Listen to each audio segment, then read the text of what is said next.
I'm Madan Ramaya. I'm the Director of Design for FHD Group. We are a design firm based out of Hyderabad. We have offices in Bangalore, Chennai and Mumbai, and also a small presence in Dubai. So this pan-India presence kind of helps us see projects across the country and also to understand design parameters across the country. Since we are established around 25 years back, there's been a huge portfolio of work that has been created, primarily in the high-end residential and multifamily residential. Those are most of the time, that's the kind of core area in which we operate.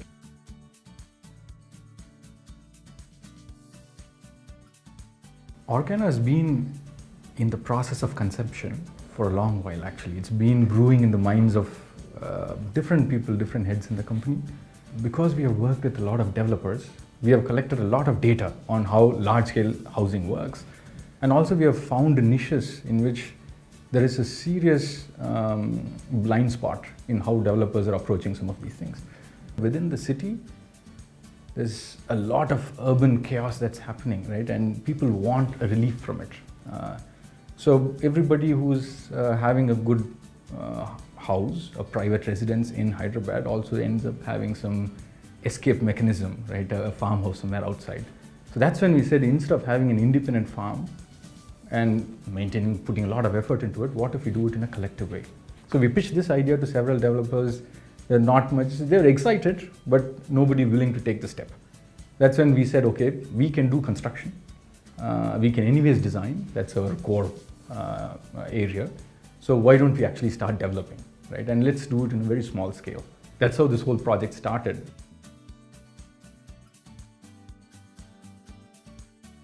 The site for Organo, because it's a very large site, it is not really a clean geometry. It's almost a L-shaped site with road access, a main road access from one side, on the west is north. And there's a small village road that connects the site from the north side. So this property was pretty much an abandoned agricultural land, but all around it, there was a lot of farming that was happening. So it was pretty much a fertile land within which it was sitting, but just that this particular owner was not using it for farming. So the restriction is that you can only build 10% in this land. So we said, okay, we'll keep that restriction on. We'll be completely sensitive to the requirements and the spirit of Geo 111, in the sense that this will be used only for farming. Whatever we do will not contaminate the environment in it or around it.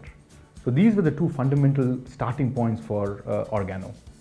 So we said this 10%, we'll use it to only build along the perimeter. So although these are units, they are only following the perimeter, and the entire center is a collective farm zone. So this whole area became a full-fledged farm for vegetables and orchards. Obviously, we don't have cash crops. So this centrality, the lung of the project, into which everybody looks into, becomes the experience and the differentiator for the project. So the idea of everybody living on the edge of a farm, and only the roads which are running to connect are all perimeter roads, more like village streets. And the inside is completely walkable, fully pedestrianized. So you don't even feel that you are living in a large villa community. So this was the fundamental principle.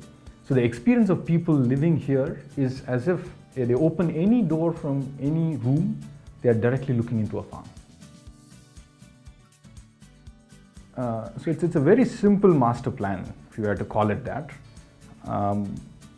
That all the units were all placed along the edges,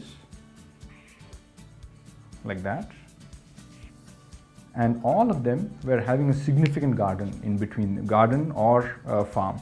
So there are places where we have made into a herbal garden, where there are around 120 herbal plants that have been brought across from all over India, and there is a lot of knowledge and information about those plants that are in there. This whole area is a farm that is taken care by farmers from nearby villages, and we have created two key attractors in this that let people use it in a certain way. The entrance opens into something called a solar pavilion in the front. And on the rear side, there is a clubhouse or an alfresco dining with gym, and so all the amenities for the community is on the other end of the farm with direct access from the outside. And it's made out of bamboo. So this is one of the biggest bamboo structures in India today. And this has a biopool. So it's a very natural environment that is abutting this farm. So the amenities kind of act as attractors in the master plan, allowing people to move between them and also have access from outside for events and special things to happen, where the community can partake with the surrounding areas. The project is, the master plan and the project is built on 7 principles, out of which I'll highlight 4 of them. Food, energy, water, and air. So in this project, the food that's produced from the agriculture is given to all the residents, so they don't spend on food. And the farming itself is a profitable business that takes care of maintenance of the farm. So you are not spending money on maintaining the farm. So there is absolute food security that is generated first. Second is energy. Every villa is given 10 kilowatts of energy, and all of them are done through solar panels on the top of the villa. So this not only produces energy but also shades the villa so that your passive energy requirement in the villa gets reduced. So majority of the time, the amount of energy spent on air conditioning pretty much comes down. And this energy is centrally managed because we have a microgrid and we're not storing this energy on site. And this is also supplemented by bioenergy and bioconversion. The third is water. All the water that's falling on the site is diverted through channels to 3 key water bodies. 10 lakh liter water pond, which is actually a small ecosystem. So we are not treating this as a reservoir, but actually with fish, with plants around it. So it's a wonderful environment for people to actually use it while it becomes a water reservoir and a method for irrigation. The fourth is air. The entire community, we are doing something called earth-air tunnels. And this is an old technique that people have used in older civilizations. Basically, we take air and take it 4 meters underground in large hume pipes, let it cool down, and then take it and supply it to each and bring it back to the surface and supply it to each villa. So that way, the air actually cools down roughly 8 to 10 degrees before it is supplied to the villa itself. So combining that with the energy, passive energy solutions, the overall energy demand for the house itself reduces by 30 to 40%. And the community completely benefits out of this collective thinking of different systems that are working parallel to each other. So coming to the architecture of the project, we are trying to use as much natural materials and very open plan as possible. So the architectural form is kept very simple, but we have experimented with materials like bamboo, where the amenities in the clubhouse is a bamboo structure of 60 meters by 12 meters with almost a 15-meter span, which has never been done in India. And nobody has used bamboo at that large a scale, and it's a pretty much a nascent industry. We have used packaging wood on the elevation of the buildings as a shading device. This is something that you left with after you've packaged all the vegetables from the farm. And without treating it, we have used it, so it does weather and we can replace it. We are using a solar pavilion, which is all done using recycled wood. So in general, the architecture caters to a very natural palette, and all the flooring and hard surfaces are done with tandoor stone, which is a local material which is available within 10-15 kilometers of the project.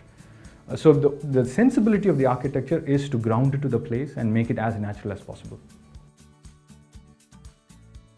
As an architect, I feel generally our preoccupation is about the built space, the positive figure ground. But what is not built, generally it's handed over to a landscape guy, or it's considered as outside the domain. We want to be very inclusive about doing this. And that architecture creates an ecosystem within which people live. So it really is a collective living experience and not just about the building. That is the first learning experience for us as an architect. Second is to create a social impact to projects that are developed in this kind of nature, where large-scale projects can actually integrate infrastructure from the surroundings, like villagers who are coming and helping us. The farming itself in that surrounding areas is being converted to organic farming. And the third is testing new materials like bamboo, where the industry itself is looking at regular industrialized products rather than crafted products.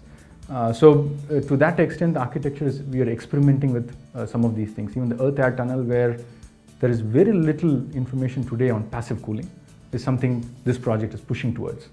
So it acts at all three levels, at an architectural level, at a societal level, and at a material level. So if we, in most projects, try to link all of these together, I think we can successfully create community living and living environments that people can experience much more deeply.